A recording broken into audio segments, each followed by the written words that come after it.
इगतपुरी नगरपालिकेच्या वतीनं 5 जून जागतिक पर्यावरण दिनाच्या निमित्तानं शहरातील ठिकठिकाणी वृक्षारोपण करण्यात आलं। शहरातील मान्यवर, ज्येष्ठ नागरिक तसंच महिला भगिनी मोठ्या संख्येने उपस्थित होत्या।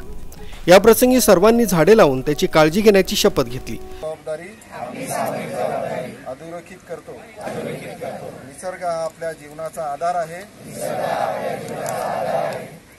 पर्यावरणाचे रक्षण। तर मुख्याधिकारी आढाव यांनी आपलं मनोगत व्यक्त करून पर्यावरणासंबंधी अधिक माहिती दिली। बद्दल आपण अनेक वर्षांपासून बोलतो, ऐकतो, त्याचे परिणाम आपण सगळे आज भोगतो पण आहोत। पण ते परत कुठेतरी ती प्रक्रिया रिव्हर्स करण्याचं काम आपल्यालाच कुठेतरी करावं लागणार आहे। बाहेरच कोणी येऊन करणार नाहीये आणि ही मोहीम फक्त आजच्या दिवसापुरती न राहता ही चळवळ सातत्याने राहावी। आणि आरबी न्यूज साठी पांडुरंग भांगरेसह मलिक शेख, इगतपुरी।